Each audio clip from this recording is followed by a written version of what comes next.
या बातमीपत्राचे प्रायोजक आहेत पूर्व विभागातील नावाजलेले उद्योजक श्री राजय्या प्रभाकर गज्जम यांचे प्रभाकर स्टील, पत्ता B12 पद्मशाली नगर, MIDC Akkalkot road, lifeline chemical factory जवळ, तंबा केफेवर समोर, सोलापूर। प्रोप्रायटर राजय्या गज्जम 9423591259 8087551679। देखिए, ऑल पार्टी मीटिंग जब युद्ध होता है और ऑल पार्टी मीटिंग बुलाई जाती है तो सभी का एक मन होता है कि सेना के साथ डटकर खड़ा रहना चाहिए। वैसा ही हुआ, होना भी चाहिए। सबने कहा, हमने भी कहा, शिवसेना ने कहा कि हम भारतीय सेना के साथ खड़े हैं, गर्व के साथ खड़े हैं।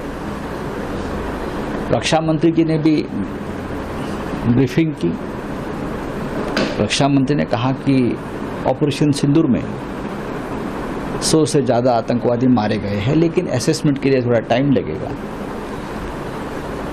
हर पार्टी ने अपनी अपनी बात रखी है और अच्छी तरह से चर्चा, लेकिन शिवसेना ने, हमने 2 बातें रखी और मुझे लगता है कि बहुत ही देश के लिए महत्वपूर्ण बात है। रक्षा मंत्री जी ने कहा कि ये ऑपरेशन सिंदूर है, ये ऑनगोइंग है, ये चलता रहेगा, ख़त्म नहीं हुआ है। हमने स्वागत किया है। ये ऑपरेशन ऑनगोइंग ख़त्म नहीं होगा जब तक वो 6 आतंकवादी, वो 6 यमदूत जिसने पहलगांव में आकर घुसकर हमारे 26 बहनों का सिंदूर उजाड़ दिया उनके सामने, जब तक वो हाथ नहीं लगते, आप उनको पकड़ते नहीं और उनको ख़त्म नहीं करते, तब तक ऑपरेशन सिंदूर ख़त्म नहीं होगा। ये पहली बात। और ये जो 6 यमदूत है, आतंकवादी है, उनको पकड़ कर आप एनकाउंटर मत करिए वहाँ, और हमने मार दिया, ये नहीं चलेगा। आप उनको पकड़कर दिल्ली में लाइए, इंडिया गेट के सामने खड़े करिए। और जो महिलाएं हैं हमारी, सिंदूर इनका उजाड़ गया है, उनको पहचानने दो कि यही थे वो, यही थे जिसने हमारे सामने गोलियां चलाई। नहीं तो फेक एनकाउंटर बहुत होते हैं, मार दिया, उसको मारा, उसको मारा।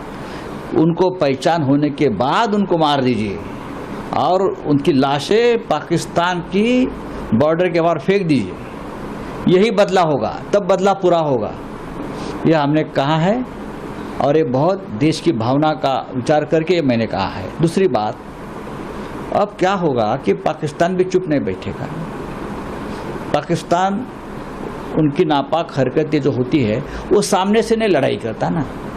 भारत में, हिंदुस्तान में उनके जो स्लीपर सेल्स है वो अब एक्टिव रहेंगे, तो देश की इंटरनल सिक्योरिटी को खतरा है। गृह मंत्री जी बैठे थे, हमने कहा गृह मंत्री जी अब आपकी जिम्मेदारी है देश की अंतर्गत सुरक्षा को मजबूत करना। आप क्या करोगे वो बताइए, क्योंकि आप तो राष्ट्रीय नेता है, बड़े नेता है। आपके होते हुए भी हमारे 26 लोग मारे गए। अब ऐसा नहीं होना चाहिए।